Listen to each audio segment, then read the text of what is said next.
So we've got our 6th grade Math PLC today.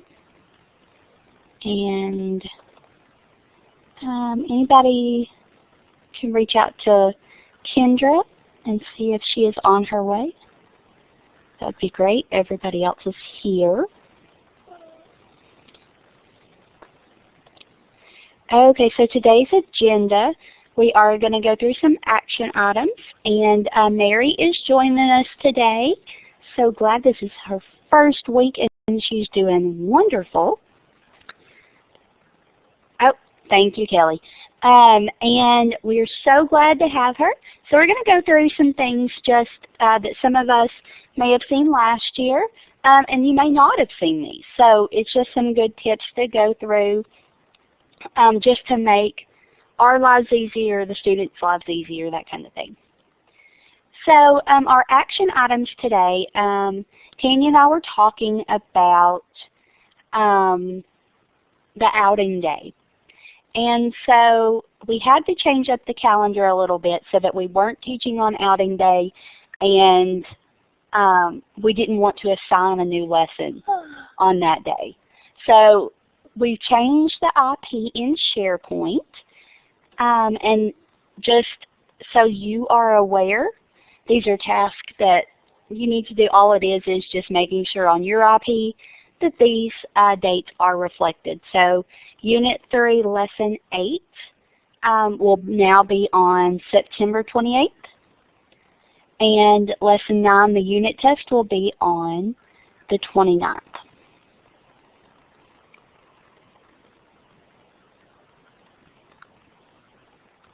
Okay, perfect. So everything just got shipped down because on, maybe I'm wrong, but I have on my calendar, I have it pulled up, it said on 9/27, 3.11, problem solved with decimals.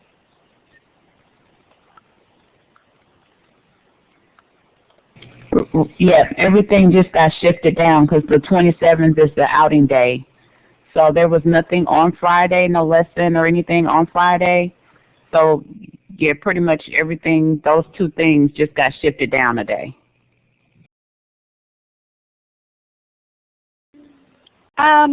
Kristen, just on the one you've got saved on your computer, just change it on there just so when you're looking at it, that it does reflect that.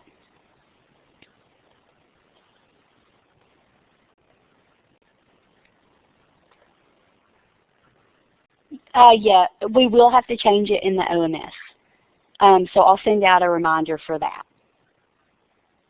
They have not been changed on the PowerPoints, but I can go in and do that today. Okay, but they are changed on the IP. Oh, did you? Perfect. I changed the IP and I changed the PowerPoints.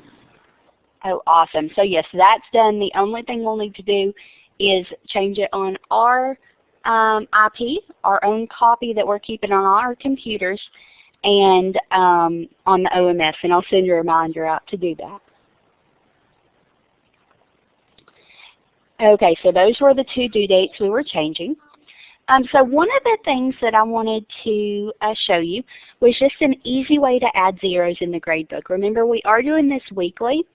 So on Friday, I added these two for zeros, the first two, Lesson 1 and Lesson 2. That way, if they were still working on last week's lessons, I won't give them a 0 on those until Friday, this coming Friday. So I try to give them just a week after it's due, just so that, you know, parents are not freaking out. And if you want, I can send a reminder out just to update zeros every week, just so it's on your calendar on Fridays, just to make sure you are putting those in. So this is an easy way to add those zeros. All you're going to do is look in the Manage Grades and find the assignment that you want to add zeros for. So you're just going to go in and click on Enter Grades. Okay, you're going to scroll down, and you can either click on Grade or you can click on Scheme. Does not matter. It'll sort lowest to highest, so all the blanks will be first. You can select all, uncheck the ones that are not blank. So if you had a kid with a 20, just uncheck him or her. And then you're going to hit grade up here at the top. It'll pop up a little box like this. You're going to put a 0 there and hit save. And then you'll continue until all the blanks are filled. So if you had another page, you may need to hit next page and then do those as well. Really simple, quick way to add those zeros. So it shouldn't take you more than a minute or so to do each assignment. Okay, and then I will be sharing the PowerPoint so you'll have all the steps if you need them. Okay, so review your gradebook settings. So one thing we noticed last year was that it was very difficult when the kids saw the weighted grade. It was difficult when we saw the weighted grade. So we wanted to make sure that both the teachers and the students were seeing the points grade. It's easier for them to understand, and it gives them a better picture just of their overall grade. So the way you're going to do that is in your grades, you'll click on Enter Grades and then the Settings button. It'll pop up this page. Okay, you want to make sure that points grade is checked, weighted grade is unchecked, and then hit Save. On the next little tab, this is what the students will see. You'll do the same thing. Check points and uncheck weighted and then save. And then that's how we can make sure that everybody's seeing those points.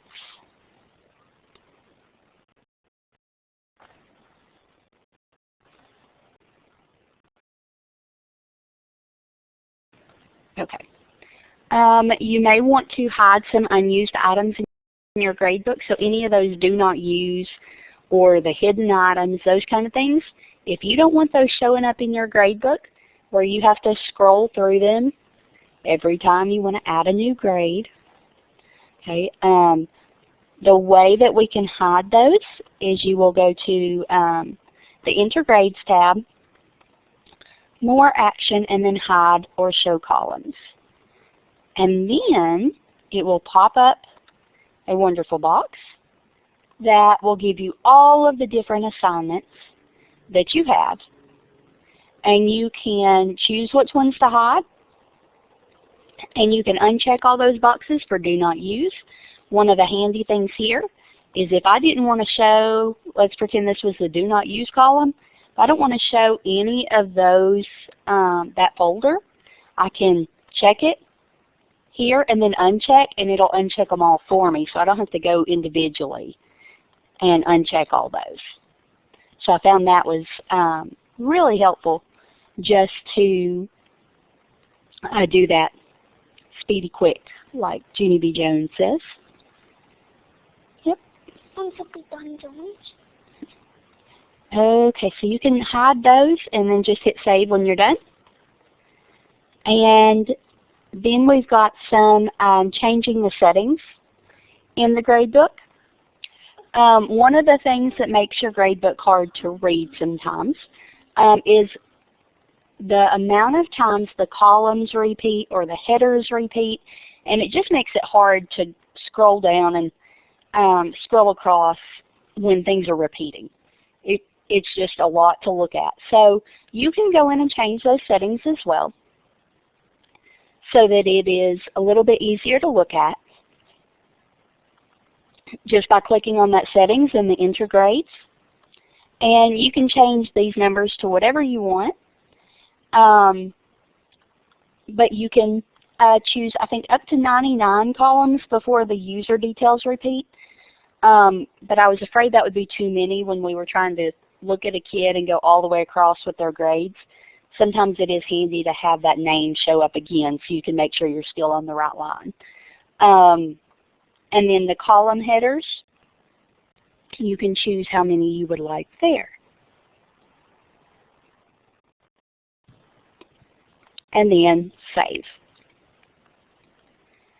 Okay, so one thing that we really want to make sure we're doing is making sure that we're communicating with our kids. That's one of the big goals this year.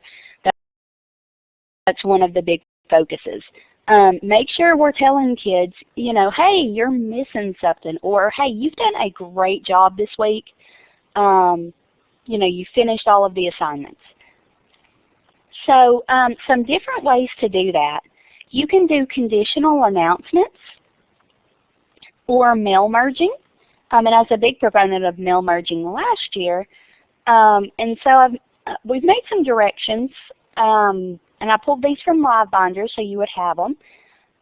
But we do have just how to go in and do conditional announcements. And you can do these for each student. So you could say, okay, you know, student first name, and then, hey, you've done a great job on this quiz, and only show it to the kids that made 70 or above. Then you might say, hey, you're missing this quiz, and send it to just those kids that do not have a grade on that, or ones that made 70 or below.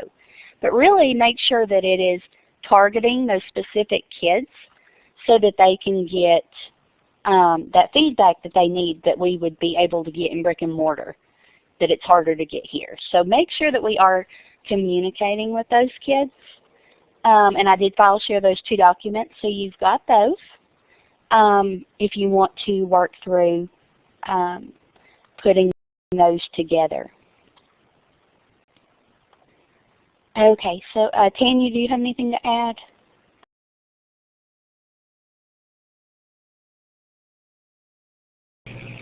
Sorry, I was saving those documents. No, the only other thing I did want to maybe discuss was the map testing. When that comes, you know, time to do that, as far as us maybe, do we want to look at changing up our schedule a little bit when it's time to do that, or you guys just want to, I don't know if they want us to necessarily have, you know, usually when we have the pre-test at the beginning of the year, like that's a class connect session, so we're waiting to get feedback to see if in a breakout room, yeah, if they want us to take, I don't think they want us to take a whole class to do that, but I know they're giving us feedback as far as, you know, when it'll be assigned and all of that. So just kind of keeping that on the radar that we may have to adjust our plan a little bit based on how they want us to roll that out. And yeah, breakout rooms. I know we'll definitely have a breakout room each day, and I guess kind of monitor who's taking it and who's hadn't, you know, when they come into class, to kind of pull them in the breakout room to remind them. But as far as, like, you know, the initial rollout, you know, how much class time they want us to take for that.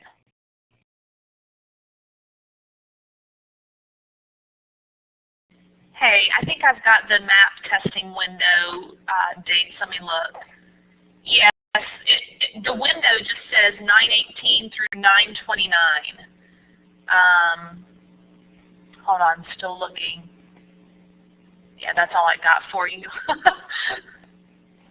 I'll try to get clarification. Okay, and that's good. At least it's not the first benchmark. My concern was that we were asking them to go and take the do the map testing and do, you know, a benchmark at the same time. But ours, we have a good gap in between those 2 things. So, but just wanted to kind of put that on the radar as far as our pacing and whether how they would want us to roll it out. Because sometimes they say, you know, they want the kids to have a class connect session to take it, but that hasn't been exactly communicated yet. But if we don't have to take a whole class connect session, we can stay on track, and then just, yeah, make a breakout room for the students to go and take that.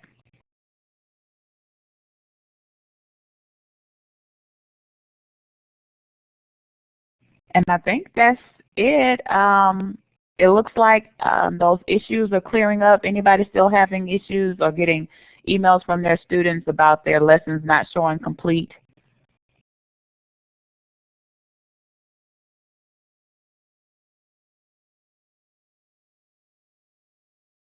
some, Tanya, and I'm just telling them to do that feedback button.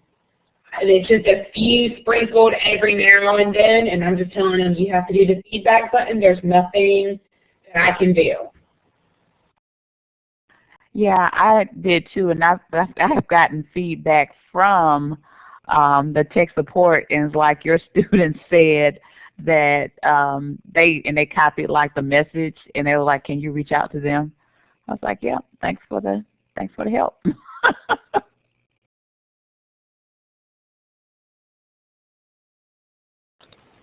Hey, Ashley, can you send me this slide in an email so I can attach it to the notes afterwards? Sure. Yeah, this was just something that I did, or I was just trying to think of other things because like a lot of my kids would be like, I'm done, at 9:15, I'm done, can I leave? I've already done everything. So I was trying to think of, well, how else could I get them to stay in class the full time? And I'm not saying, yeah, sure, you can leave, your lessons are done, but yet it's still kind of engaging and meaningful. And so far, some of them have been a little bit confusing, so I am giving them feedback too.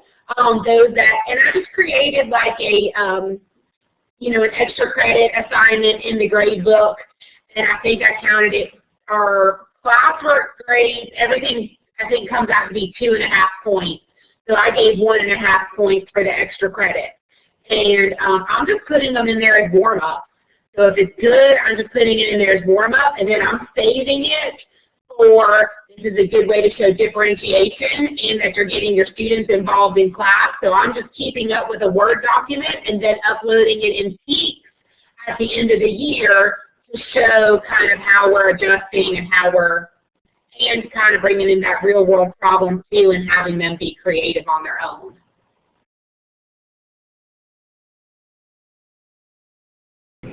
Love it. Oh, and when you said that, this reminded me there was one other thing, and I'm trying to pull it to share with you guys.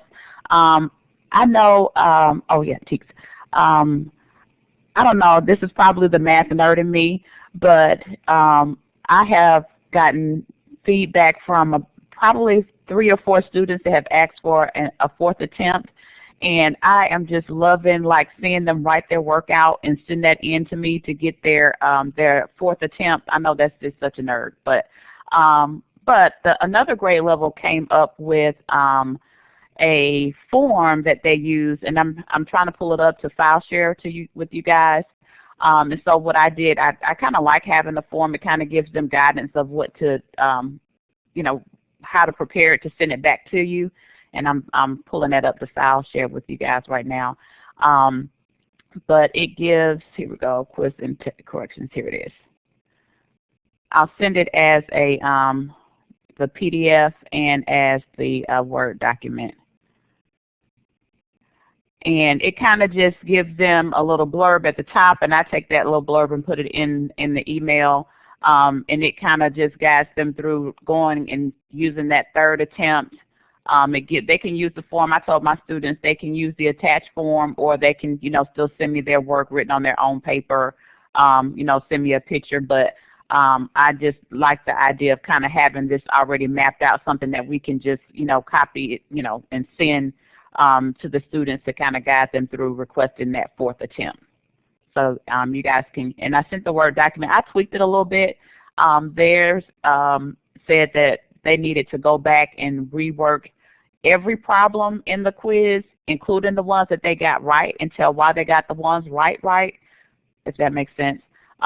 So I just thought, especially for some of my students, that may be a bit time consuming because I do have kids with accommodations. So I just tweaked it to say, just fill it out for the ones that you missed and tell why you got those wrong. But you can tweak it. I sent the Word document as well as the one I changed to the PDF. And you guys can let me know what you think.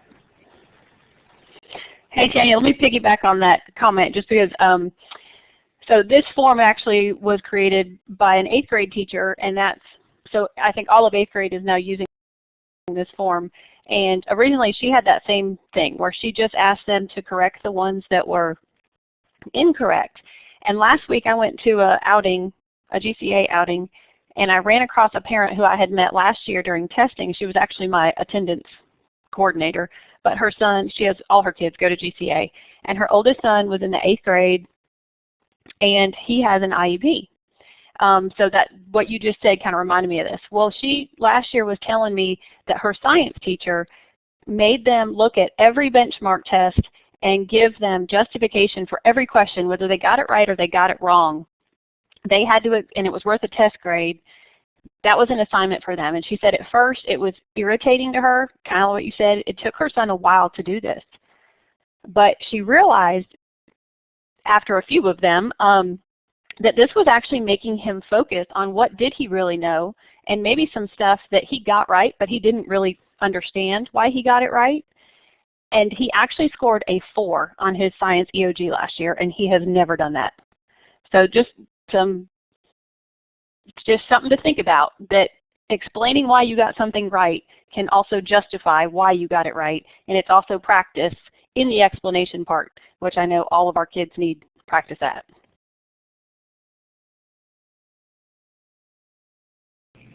Okay, well, I'll just add that back in there.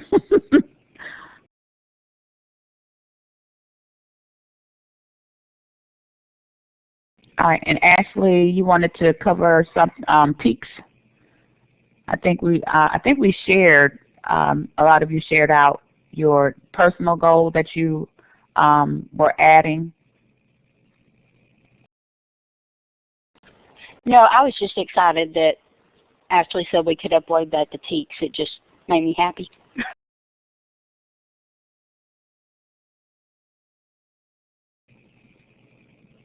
Well, all right, ladies, if you guys don't have anything else, any questions, concerns, comments, anything you need to discuss from this week, any concerns?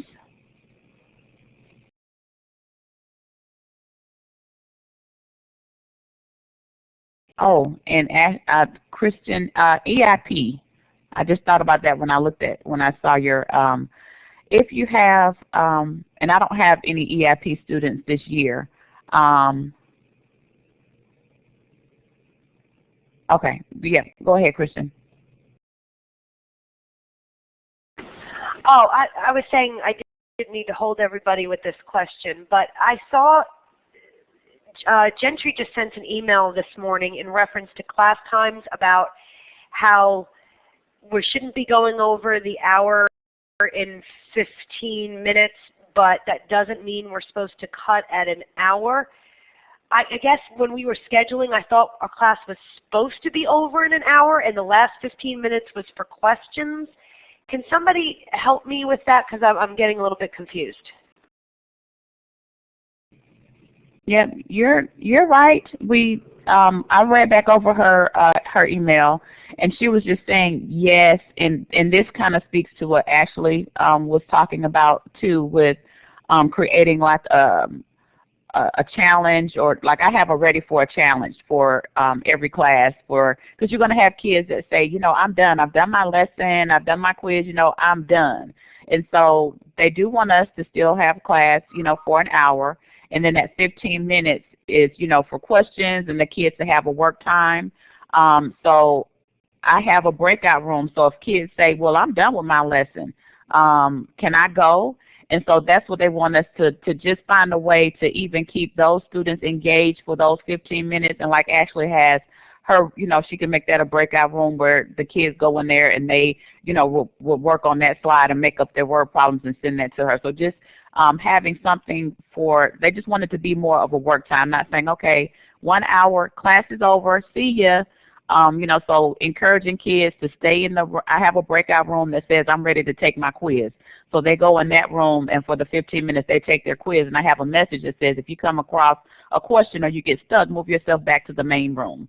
And then I have another room with just more practice, you know, that has some games in it, or additional practice, you know, that they can work on with the concept we had that day. And then you can have like a challenge room. But they just want to make sure that after an hour, we still kind of keep the kids kind of engaged and maybe use breakout rooms or something for them to use for that 15 minutes. Definitely we want them, if they haven't done their quiz for the day, maybe, create a breakout room and have them go into that room that reminds them what quiz they need to work on and, to get logged in and get started. So I think that was just to say, after an hour saying, bye, see you. But just make sure you use that 15 minutes as work time, question time, like tutoring time, or like a challenging activity for the kids that say, I'm done. Does that help? Does that make sense? Yeah, I've been doing that. My breakout rooms have been about 15 minutes, and I've been ending around like 9:35, and then those who were finished with the quiz and had already been in the breakout room, they were leaving. And then everybody else was staying in class for the last 10 minutes to like 9:45 for me to answer personal questions.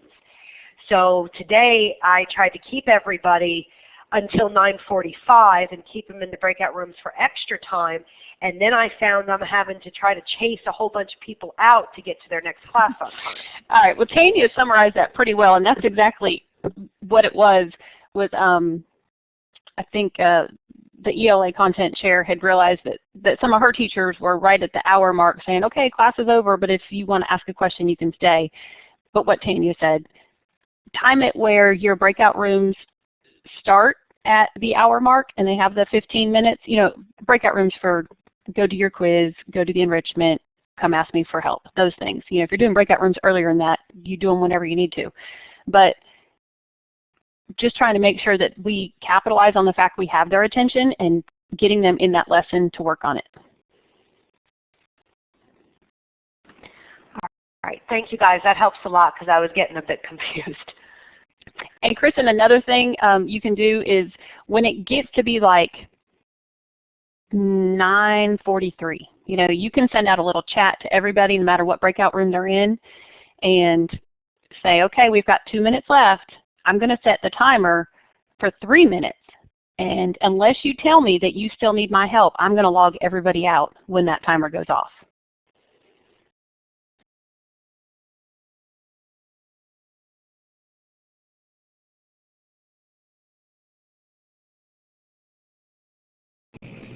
All right, guys. Anything else? Anybody? Kelly, can you speak on the EIP? Because I don't have the EIP. I did read through the emails, and it looks like the students are going to be set up by section and USA Test Prep for teachers that have EIP students. But or is the jury still out on that one? Well, really we haven't gotten a whole lot of clear information because the issue was last year in USA Test Prep, if you put a student in more than one class, let's say they were in your math class and they were in your regular math class in USA Test Prep, but then for some reason you created another section with them in it, whatever math work you assigned them in your regular math class didn't transfer over to the data you would see in that smaller group you would put them in. So with USA Test Prep hasn't fixed that yet.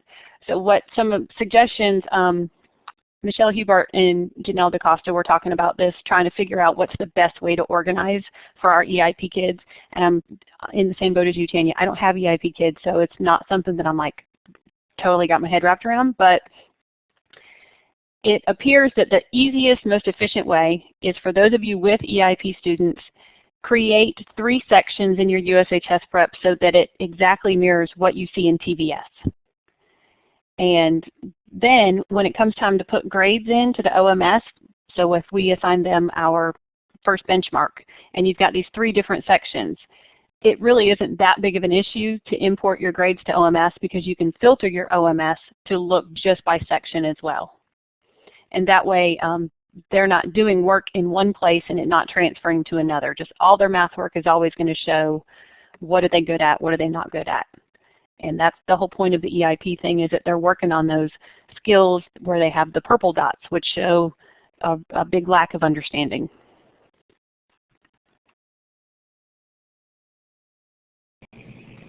Okay. So we'll look at that more, Christian, when we get more feedback. You and I will look at that on Friday to see the best way to set yours up, and then I'll show you how to enter grades. Because the only time you really have to worry about, sorting that information is when you're putting your study guide grades in, the OMS, and your benchmark grades, and I'll show you how you can sort and enter the grades by section. So, all right. Well, that's it. Any other questions, comments, concerns? I did want to add, just because I'm looking at the chat box from 7th grade PLC going on right now, the information from what you shared about the test corrections, are y'all just asking them to email it to you, or what's your process there? I like the email. I see that they're using a Dropbox, and I can share that information too if you guys want to use a Dropbox. I just personally prefer to get the email with it, but they set up a Dropbox. If you guys are interested, they set up a Dropbox, and then when your student is ready to submit their work for their additional attempt, they'll load it and add it to the Dropbox, and you can accept it and read it that way. So what do you guys think? A Dropbox or using the email? And the nice thing that they did in 8th grade too is that you can add, in addition to them putting it in the Dropbox, you can create where the Dropbox sends you an email to alert you that somebody did give you something.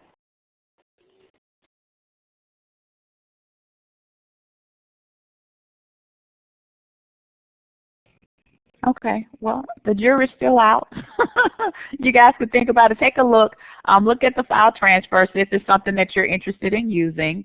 And then, we can talk about, I'll send you guys the directions for how to add that Dropbox. And they have the instructions in there too, Kelly, for how to trigger that email to you. I think so, but if not, we can find it. Okay. Okay. So we'll send that to you guys, the instructions for how to create the Dropbox. And then if you like that idea, you like using the form, then you'll have it, and you'll have the directions to set it up.